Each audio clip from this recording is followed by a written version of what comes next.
ओम शांति 19/9/2021 साख अव्यक्त महावाक्य रिवाइज 23/3/88। मुरलीर सारांश। दिलाराम बाबांकर हृदय सिंहासन उपरे विजय प्राप्त करिथिबा दिलरुबा अर्थात प्रियतमा संतान मानंकर लक्षण। आज दिलाराम पिता निजर दिलरुबा पिलामानंक सहित मिसिबा पाई आसिछन्ति। आज दिलाराम पिता निजर दिलरुबा पिलामानंक सहित मिसिबा पाई आसिछन्ति। दिलाराम बाबांकर प्रत्येक दिलरुबा संतान अर्थात जेउमानंक दिल रे सदा सर्वदा दिलारामंकर स्मृति रूपक मधुर वाद्य स्वतः ही बाजिबारे लागिछि। एही भली दिलरुबा पिलामाने दिलाराम बाबांकर दिल अर्थात हृदय को निजर स्नेह रूपी वाद्य आधार रे जीति नेइछन्ति। दिलाराम बाबा मध्य एही भली पिलामानंकर गुणगान करुछन्ति। तेणु बाबांकर दिल को जीति जाइथिबा पिलामाने स्वतः भावरे मायाजित एवं जगज्जित होई जान्ति। एहिपरि केही जदि कौनसी राज्य सिंहासन उपरे विजय प्राप्त करिनियन्ति तेबे विजयी हेबा अर्थात सिंहासनर अधिकारी हेबा। सेही भली जेउमाने बाबांकर हृदय उपरे विजय प्राप्त करिनियन्ति सेमाने स्वतः भावरे सिंहासन अधिकारी होई रही थान्ति। सेमानंक हृदय रे सर्वदा बाबा रही थान्ति एवं बाबांक हृदय रे सर्वदा एही भली विजयी संतान माने ही रही थान्ति। एही भली दिल जीत पिलामाने प्रति निश्वास रे अर्थात प्रति मुहूर्त रे बाबा एवं सेवा व्यतीत अन्य कौनसी गीत गाई न थान्ति। तांको भितरे सर्वदा एवं एही गीत बाजुथाए जे तांको भितरे सर्वदा एही गीत बाजुथाए जे बाबा मोर एवं मु बाबांकर। एहाको कुहा जाए दिलाराम बाबांकर दिल तखत जित दिलरुबा अर्थात हृदय सिंहासन उपरे विजय प्राप्त करिथिबा प्रियतमा। बापदादा प्रत्येक दिलरुबा पिलामानंकर मधुर वाद्य सदा सर्वदा शुणिबारे लागिछन्ति जे एमाने भिन्न भिन्न प्रकारर वाद्य बजाउछन्ति। ना गोटिए प्रकारर वाद्य बजाई चलिछन्ति। केबे केही निजर दुर्बलता गुड़िकर मध्य गीत गाउछन्ति। आउ केबे केबे बाबांकर महिमार गीत गाइबा बदलरे निजर महिमार गीत मध्य निजे गाउछन्ति।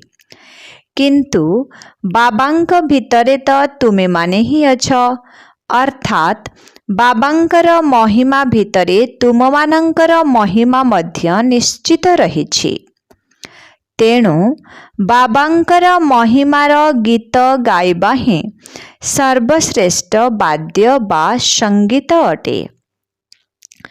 जेउमाने बाबांकर दिल तखत जित पिलामाने अछन्ति सेमानंकर प्रत्येक पादरे दृष्टि रे बाणी रे संबंध संपर्क रे समस्तंको बाबा ही देखा जाउथिबे।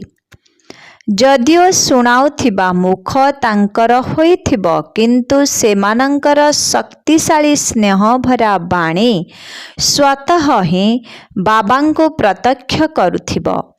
अन्य माने भाबुथिबे जे एही बाणी कौनसी आत्मार नुहे किंतु सर्वश्रेष्ठ अधिकारी अर्थात सर्वशक्तिवानकर बाणी अटे। एमानंकर आत्मा अभिमानी दृष्टि आत्मा मानंकु बाबांकर दृष्टिर अनुभूति कराउछि। ଏମାନଙ୍କର ପ୍ରତିପାଦରେ ପରମାତ୍ମାଙ୍କର ଶ୍ରେଷ୍ଠ ମତ ରୂପୀ ପାଦ ରହିଛି। ଏମାନେ କୌଣସି ସାଧାରଣ ବ୍ୟକ୍ତି ନୁହନ୍ତି କିନ୍ତୁ ଫରିସ୍ତା ଅଟନ୍ତି। ତେବେ ଏହିଭଳି ଅନୁଭୂତି କରାଉଥିବା ଆତ୍ମାମାନଙ୍କୁ କୁହାଯାଏ ଦିଲ ଜିତ୍ ତଥା ଜଗତ ଜିତ୍। ବାଣୀ ଦ୍ୱାରା ଅନୁଭବ କରାଇବା ତ ସାଧାରଣ ବିଧି ଅଟେ। ଏମିତି ତ ବାଣୀ ଦ୍ୱାରା ପ୍ରଭାବିତ କରୁଥିବା ବ୍ୟକ୍ତି ତ ଦୁନିଆରେ ମଧ୍ୟ ଅନେକ ଅଛନ୍ତି।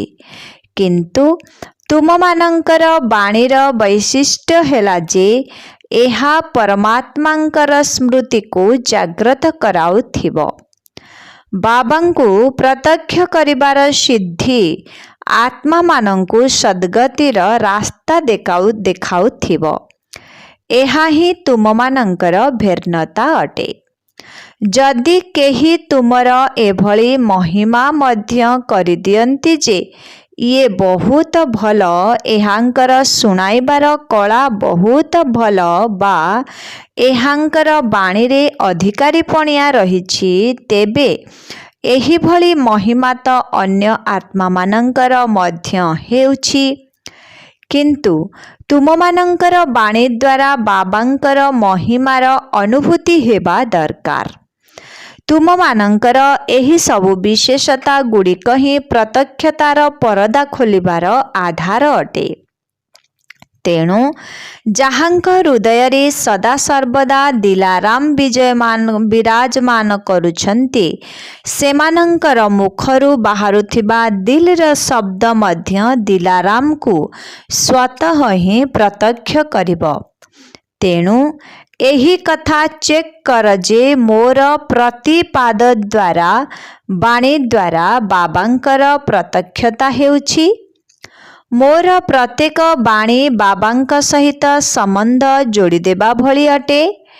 କାହିଁକି ନା ଏବେ ଅନ୍ତିମ ସେବାର ପାଠ ହେଲା ପ୍ରତ୍ୟକ୍ଷତାର ପତାକା ଉଡ଼ାଇବା। ମୋର ପ୍ରତ୍ୟେକ କର୍ମ ଶ୍ରେଷ୍ଠ କର୍ମର ଗତିର ଜ୍ଞାନ ଦେଉଥିବା ବାବାଙ୍କୁ ମୋର ପ୍ରତ୍ୟେକ କର୍ମ ଶ୍ରେଷ୍ଠ କର୍ମର ଗତିର ଜ୍ଞାନ ଦେଉଥିବା ବାବାଙ୍କୁ ପ୍ରତ୍ୟକ୍ଷ କରିବା ଭଳି ଅଟେ ତ? ଯାହାର ହୃଦୟରେ ସର୍ବଦା ବାବା ହିଁ ବିରାଜମାନ ଅଛନ୍ତି, ସେ ସ୍ୱତଃ ହିଁ ସନ୍ ସୋଜ୍ ଫାଦର ଅର୍ଥାତ୍ ପିତାଙ୍କୁ ପ୍ରତ୍ୟକ୍ଷ କରୁଥିବା ସନ୍ତାନ ବା ପିତାଙ୍କ ସମାନ ହେଉଥିବା ସନ୍ତାନ ଆପେ ଆପେ ହୋଇଯିବ। ଚାରିଆଡ଼େ ବର୍ତ୍ତମାନ ଏହି ଶବ୍ଦ ଗୁଞ୍ଜରିତ ହେଉଛି ଆମେ ସମସ୍ତଙ୍କର ଚାରିଆଡ଼େ ବର୍ତ୍ତମାନ ଏହି ଶବ୍ଦ ଗୁଞ୍ଜରିତ ହେଉଛି ଆମ ସମସ୍ତଙ୍କର ପିତା ଆସିଯାଇଛନ୍ତି। ବ୍ରହ୍ମା କୁମାରୀମାନଙ୍କର ବାବା ନୁହନ୍ତି, ଆମ ସମସ୍ତଙ୍କର ବାବା। ଯେତେବେଳେ ଏହି ଶବ୍ଦ ଗୁଞ୍ଜରିତ ହେବ, ସେତେବେଳେ ହିଁ ସ୍ୱିଟ୍ ହୋମ୍ ଅର୍ଥାତ୍ ପରମଧାମର ଦ୍ୱାର ଖୋଲିବ। କାହିଁକି ନା ଯେତେବେଳେ ସମସ୍ତେ କହିବେ ଆମର ବାବା, ତେବେ ଯାଇ ମୁକ୍ତି ରୂପକ ସମ୍ପତ୍ତି ମିଳିବ ଏବଂ ବାବାଙ୍କ ସହିତ ଚାହେ ବରଯାତ୍ରୀ ରୂପରେ ମଧ୍ୟ ଯାଆନ୍ତୁ, କିନ୍ତୁ ସମସ୍ତଙ୍କୁ ଘରକୁ ଫେରିବାକୁ ହିଁ ହେବ। ସମସ୍ତଙ୍କୁ ସାଥିରେ ନେଇକରି ଯିବାକୁ ହିଁ ହେବ। ଆମ ସମସ୍ତଙ୍କର ପିତା ଆସିଯାଇଛନ୍ତି। ଅତି କମ୍ରେ ଏତିକି କଥା କାନ ଦ୍ୱାରା ଶୁଣିବାର ବା ବୁଦ୍ଧି ଦ୍ୱାରା ଜାଣିବାର ଅଧିକାରୀ ତ ହୁଅନ୍ତୁ। କେହି ବି ବଞ୍ଚିତ ରହି ନ ଯାଆନ୍ତୁ। ଯେହେତୁ ବାବା ସାରା ବିଶ୍ୱର ପିତା ଅଟନ୍ତି, ତେଣୁ ବିଶ୍ୱର ଆତ୍ମାମାନଙ୍କୁ ଏତିକି ତ ଆଞ୍ଜଳି ରୂପରେ ଦେବେ ନା। ତୁମେମାନେ ତ ସାଗରକୁ ଶୋଷି କରି ନେଇଛ, କିନ୍ତୁ ସେମାନେ ତ ଗୋଟିଏ ବିନ୍ଦୁ ପାଇବା ପାଇଁ ହିଁ ତୃଷାର୍ତ୍ତ ଅଟନ୍ତି। ତେଣୁ ସେମାନଙ୍କୁ ସେହି ବିନ୍ଦୁଟିଏ ତ ପ୍ରାପ୍ତ କରାଇବ ନା। ସେଥିପାଇଁ କ'ଣ କରିବାକୁ ପଡ଼ିବ? ତୁମର ପ୍ରତ୍ୟେକ ପଦକ୍ଷେପ, ପ୍ରତ୍ୟେକ ବାଣୀ ବାବାଙ୍କୁ ପ୍ରତ୍ୟକ୍ଷ କରିବା ଭଳି ହେବା ଉଚିତ। ତେବେ ଯାଇ ଏହି ଶବ୍ଦ ଚାରିଆଡ଼େ ଗୁଞ୍ଜରିତ ହେବ। ତେବେ ଏହିଭଳି ପିତାଙ୍କୁ ପ୍ରତ୍ୟକ୍ଷ କରୁଥିବା ପିଲାମାନଙ୍କୁ ହିଁ ଦିଲାରାମଙ୍କର ଦିଲରୁବା କୁହାଯିବ। ଯାହାଙ୍କର ଦିଲରେ ଏକମାତ୍ର ବାବାଙ୍କର ହିଁ ବାଦ୍ୟ ବାଜୁଛି। ତେଣୁ ତୁମେମାନେ ଏହିଭଳି ଦିଲରୁବା ଅଟ ନା? ଯଦି ଗୋଟିଏ ଗୀତ ଗାଇବ ତେବେ ଅନ୍ୟ ଗୀତ ଆପେ ଆପେ ସମାପ୍ତ ହୋଇଯିବ। ତେଣୁ କେବଳ ଦୁଇଟି ଶବ୍ଦରେ ନିଜର ଖୁସି ଖବର ଶୁଣାଅ, ତାହା ହେଲା ଓକେ। ବାବାଙ୍କ ସହିତ ଏହି ବାର୍ତ୍ତାଳାପ କର। ଅନ୍ୟ କୌଣସି ଗୀତ ଗାଇବାରେ ନିଜର ସମୟ ଲଗାଅ ନାହିଁ କିମ୍ବା ବାବାଙ୍କର ସମୟ ନିଅ ନାହିଁ। ଖୁସିର ଖବର ଶୁଣାଇବାରେ ସମୟ ଲାଗିନଥାଏ, କିନ୍ତୁ ରାମ କଥା ଅର୍ଥାତ୍ ରାମାୟଣ ଶୁଣାଇବାରେ ସମୟ ଲାଗିଥାଏ। ବାପଦାଦା ଏହିଭଳି କଥାଗୁଡ଼ିକୁ ରାମ କଥା କୁହନ୍ତି, କୃଷ୍ଣ କଥା କୁହନ୍ତି ନାହିଁ। ଏସବୁ ହେଲା 14 କଳାବାଲାଙ୍କର କଥା, 16 କଳାବାଲାଙ୍କର ନୁହେଁ। ତୁମେମାନେ ରାମ କଥା ଶୁଣାଇବା ବାଲା ତ ନୁହେଁ ନା। ଏବେ ତ ଆହୁରି ବହୁତ ସେବା ବାକି ରହିଛି। ଏବେ ପର୍ଯ୍ୟନ୍ତ ତ କିଛି ବି କରିନାହଁ। 550 କୋଟି ଆତ୍ମା ଅଛନ୍ତି। ସେମାନଙ୍କୁ ଅତି କମ୍ରେ ଗୋଟିଏ ବିନ୍ଦୁ ତ ଦିଅ। କିନ୍ତୁ ଦେବାକୁ ତ ପଡ଼ିବ ନା, ଚାହେ ତୁମର ଭକ୍ତ ହୁଅନ୍ତୁ ବା ପ୍ରଜା ହୁଅନ୍ତୁ। ଯଦି ଦେବତା ହେବାକୁ ଚାହୁଁଛ ତେବେ ତ ଦେବାକୁ ହିଁ ପଡ଼ିବ ନା। ଭକ୍ତି ମାର୍ଗରେ ଦେବତା ହୋଇ ପୂଜା ପାଇବ ନା। ତେଣୁ ଏବେ ଯଦି ଦେବ, ତେବେ ତ ସେମାନେ ତୁମକୁ ଦେବତା ଭାବି ପୂଜା କରିବେ। ପ୍ରଜା ମଧ୍ୟ ରାଜା ବୋଲି ସେତେବେଳେ ମନେ କରିବ ଯେତେବେଳେ କୌଣସି ପ୍ରାପ୍ତିର ଅନୁଭବ କରିବ। ଖାଲିଟାରେ କିପରି ମାନିଯିବ ଯେ ତୁମେ ମାତା ପିତା ଅଟ? ରାଜା ମଧ୍ୟ ମାତା ପିତା ହିଁ ଅଟନ୍ତି। ତେଣୁ ଦୁଇଟି ଯାକ ହିସାବରେ ତୁମକୁ ଦାତାଙ୍କର ସନ୍ତାନ ଦାତା ହୋଇ ଦେବାକୁ ପଡ଼ିବ। କିନ୍ତୁ ଦେବା ସମୟରେ ସମସ୍ତଙ୍କୁ ପ୍ରକୃତ ଦାତାଙ୍କର ସ୍ମୃତି ମଧ୍ୟ ଦେବାକୁ ହେବ। ଏବେ ବୁଝିପାରିଲ କ'ଣ କରିବାକୁ ହେବ? ଏପରି ଭାବ ନାହିଁ ଯେ ବିଦେଶରେ ବା ଦେଶ ଭିତରେ ତ ଏତେ ଗୁଡ଼ିଏ ସେଣ୍ଟର ଖୋଲିଗଲାଣି, ତେଣୁ ବହୁତ ହୋଇଗଲାଣି। କିନ୍ତୁ ତୁମେମାନେ ତ ଦୟାଳୁ ପିତାଙ୍କର ସନ୍ତାନ ଅଟ ନା। ତୁମକୁ ସବୁ ତୃଷାର୍ତ୍ତ ଏବଂ ପଥହରା ଭାଇ ଭଉଣୀଙ୍କ ଉପରେ ଦୟା କରିବାକୁ ହେବ, ଯେପରି କାହାର ବି ଅଭିଯୋଗ ଆସିବା ଉଚିତ ନୁହେଁ। ଆଚ୍ଛା, ବିଦେଶରୁ ମଧ୍ୟ ବହୁତ ପ୍ରେମିକାମାନେ ଆସିଯାଇଛନ୍ତି। ଯେତେବେଳେ ବହୁତ ଆସିଯାଇଛନ୍ତି ସେତେବେଳେ ବାଣ୍ଟିବାକୁ ତ ପଡ଼ିବ ନା। ସମୟକୁ ମଧ୍ୟ ବାଣ୍ଟିବାକୁ ପଡ଼ିବ। ରାତିକୁ ମଧ୍ୟ ଦିନ କରିଦିଆଯାଉଛି, ଆଉ କ'ଣ କରାଯିବ? ଏଥିରେ ମଧ୍ୟ ମହାଦାନୀ ହୁଅ। ବାବାଙ୍କର ସ୍ନେହ ସମସ୍ତଙ୍କ ପ୍ରତି କମ୍ ବେଶୀ ହିସାବରେ ରହୁଥିଲେ ମଧ୍ୟ ନମ୍ବର 1 ଅଟେ। କେବେ ବି ଏପରି ଭାବିବ ନାହିଁ ଯେ ମୋ ପ୍ରତି ବାବାଙ୍କର ସ୍ନେହ କମ୍ ରହିଛି, ଆଉ କାହା ପ୍ରତି ଅଧିକ ରହିଛି। ନା, ସମସ୍ତଙ୍କ ପ୍ରତି ଅଧିକରୁ ଅଧିକ ରହିଛି।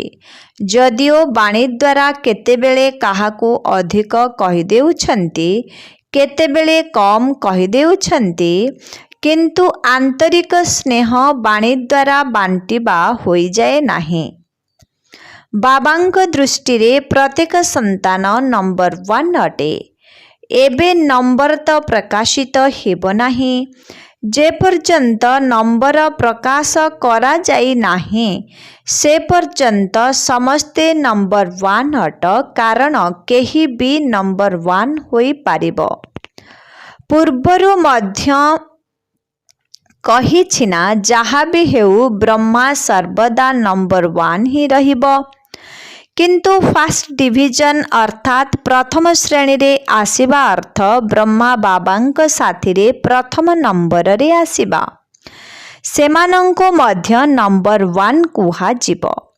ତେଣୁ जे पर्यंत चूड़ांत फलाफल प्रकाशित होई नाही से पर्यंत जदिओ बापदादा जानिछंती जे वर्तमानर समय अनुसारे ये शेष नंबरर आत्मा पुणी भी ताकू शेष नंबर बोली भाबु नाहांती। केतेबेले भी लास्ट शो फास्ट होई जाई पारे, सुजोग तो अछि ना।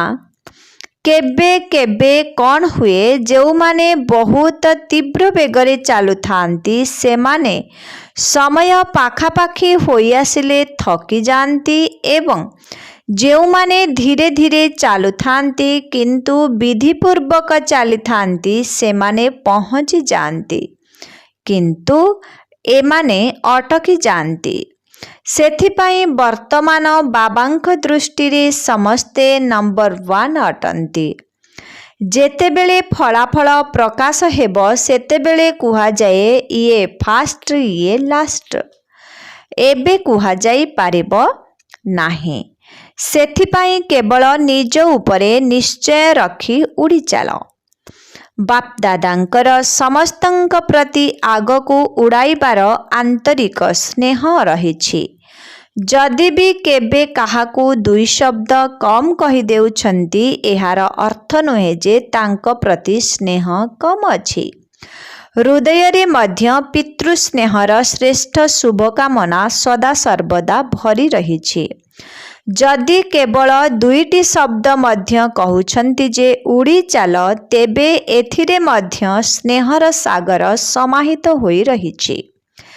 एमिति केही भी कहि पारिबे नाही जे बाबा मोते अधिक स्नेह करुछंती।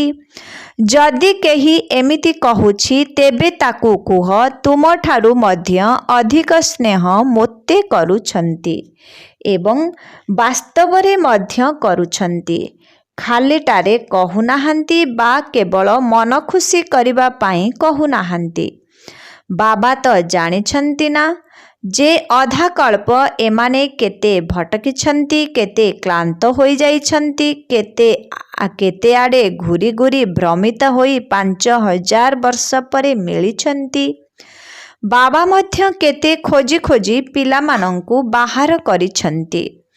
पूर्व पश्चिम उत्तर दक्षिण सबु आड़ू बाहर करिछंती। तेणु जहाको खोजी खोजी बाहर करिछंती तांको प्रति केते स्नेह नथिबो। नचेत एते खोजी खोजी काहींकी बाहर करिथांते। एहा छड़ा सागर निकटरे स्नेहर कौन कमी अछि कि?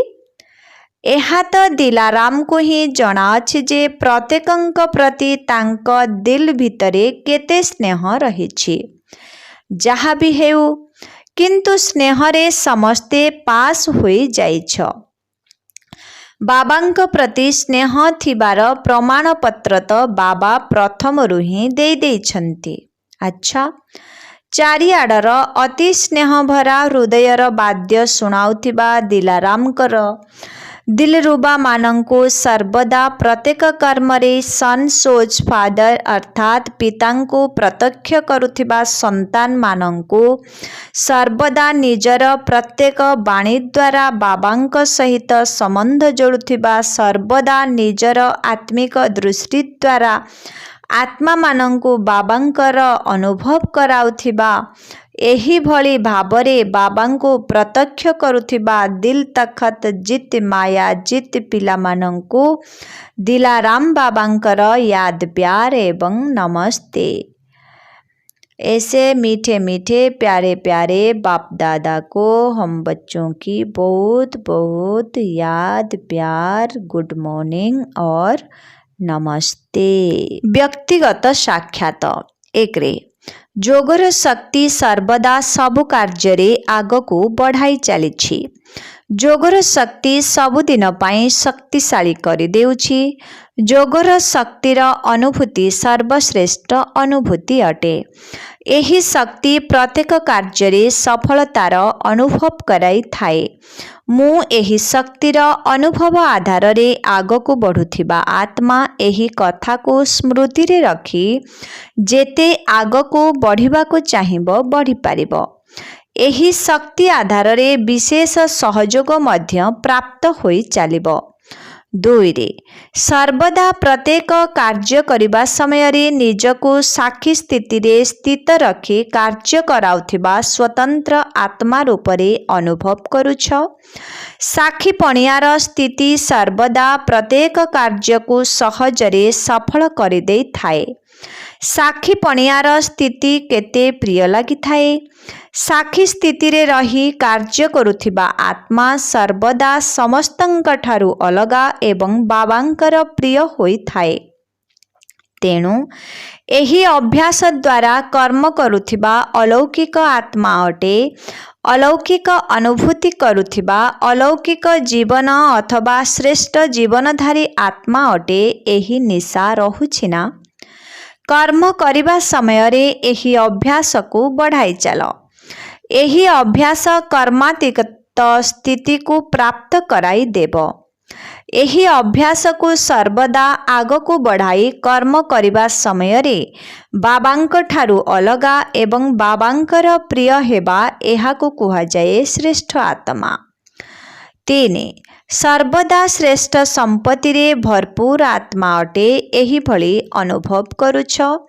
एही भली अनुभव करुछ जे असरंती संपत्ति रे भरपूर होइथिबो ताको आत्मिक निशा केते मात्रा रे चढ़ी रहिथिबो।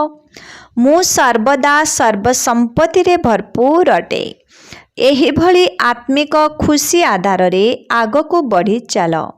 निजर सर्व संपत्ति आधार रे आत्मा मानंकु जागृत करी जदि निजर साथी करि देब तेबे भरपूर एवं शक्तिशाली आत्मा होई आग को बढ़ी चलिबो।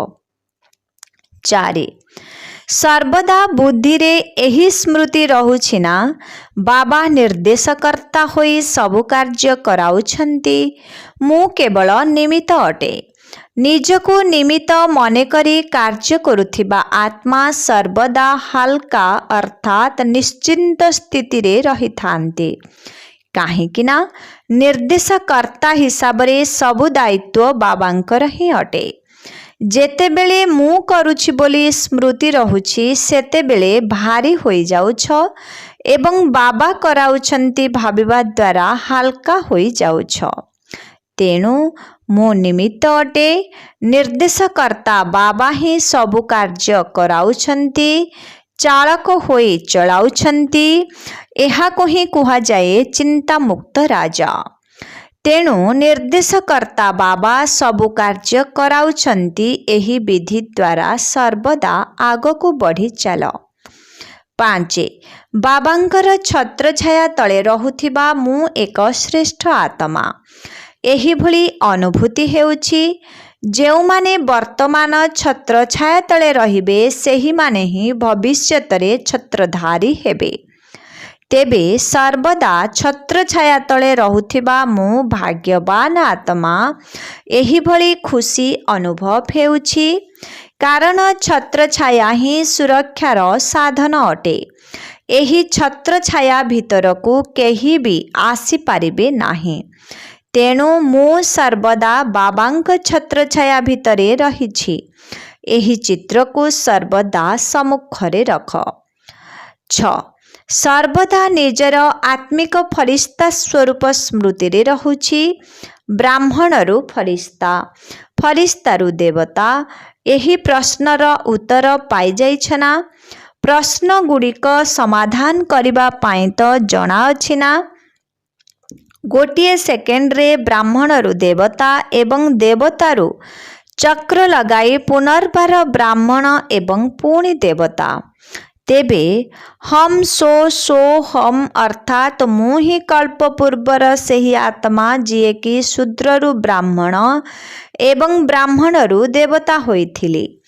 एही ज्ञान सर्वदा बुद्धि रे रहुछि। जेउमाने एही भली रहस्यमय प्रश्न गुडी को समाधान करिथांती सेमानंकु ही प्राइज मिली थाए। तेबे तुमको मध्य प्राइज अर्थात पुरस्कार मिलिछि ना? जहा वर्तमान मिलिछि ताहा भविष्यतरे मध्य मिलिबो नाही। तेणु पुरस्कार रूपरे कौन मिलिछि? निजे बाबा मिली जाइछन्ति एवं तुमे माने तांकर संतान होई जाइछ। तेबे भविष्यतर राजत्व तुलनारे एही प्राप्ति केते श्रेष्ठ अटे। मु सर्वदा पुरस्कार प्राप्त करुथिबा श्रेष्ठ आत्मा अटे।